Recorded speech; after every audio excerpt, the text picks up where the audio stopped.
Starting off in January 2025, Alexander Isak was targeted by Barcelona and Arsenal. 2 months later, in March, Isak scored to win the EFL Cup over Liverpool. But just a few months later, on July 15th, because of the rumors of Nunez leaving for Napoli, Liverpool decided to register their interest in Alexander Isak, which really set off all the Isak talk. Ironically, at this time, Newcastle were trying to get Ekitike.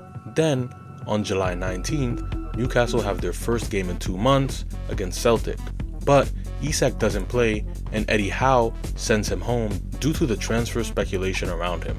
But he said that he was confident Isak would be a Newcastle player at the end of the transfer window. 3 days later, on July 22nd, Isak had rumors about going to Al Hilal, but nothing serious was really going on. The next day, on July 23rd, Liverpool steal Frankfurt striker Hugo Ekitike from Newcastle's reach and signed him for £69 million. The day after that, July 24th, Isak wasn't even included in the Newcastle squad for the Asia preseason tour, stirring up the transfer rumors even more. A week later, on July 31st, it was reported that Isak was training without Newcastle and was actually training with his old club, Real Sociedad. This entire time, Newcastle is still insisting that they are not open to transferring Isak. The next day, August 1st, Liverpool placed their first official bid of £110 million, which was rejected by Newcastle, as they were looking for £150 million. 24 hours later, on August 2nd, Newcastle make their official bid for Leipzig striker Benjamin Sesko, which was rejected immediately. 3 days later, on August 5th, Newcastle followed this up with a second slightly higher offer of £69 million, alongside with Manchester United. 2 days later, on August 7th, Manchester United ended up signing Sesko over Newcastle, the second striker they missed out on. Now, here comes the turning point. After missing all of the friendlies in the summer, on August 16th, Isak doesn't play in the first Premier League opener for Newcastle.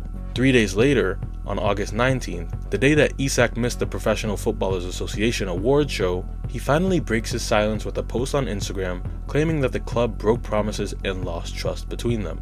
But even with this post, Newcastle still remain adamant that Isak is not available for transfer. Allegedly, the Isak post is about Newcastle not giving him a new or upgraded contract. After this, Isak misses the second and third games of the Premier League season as well, leaving Newcastle right above the relegation zone, 12 spots lower than where they finished just a few months earlier. On August 30th, the same day they drop points to newly promoted Leeds, they finally end up signing a striker in Nick Woltemade from Stuttgart for £64.9 million.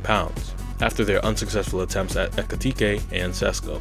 But the next day, August 31st, right before the deadline on September 1st, Newcastle finally agreed to transfer Isak to Liverpool for a new Premier League record £130 million. At this point, Newcastle were basically forced to transfer him now, because his value would only go down the more and more he doesn't play. But the biggest problem was that he still had 3 years left on his contract, as back in 2022, he signed a 6-year contract with Newcastle. Forcing your way out in the middle of the contract is definitely seen as a bad move, especially when you have players like Eberechi Eze, who finished his initial 5-year contract that he signed back in 2020 before transferring to Arsenal in August. If you're an NBA fan, this might remind you of the James Harden-Daryl Morey situation in Philadelphia, where there were verbal promises but no official contract extension, which led to James Harden saying this. Daryl Morey is a liar, and I will never be a part of an organization that he's a part of. If you enjoyed this video, comment, like, subscribe. This is Guided Films, and stay fantastic. In this building in front of this crowd.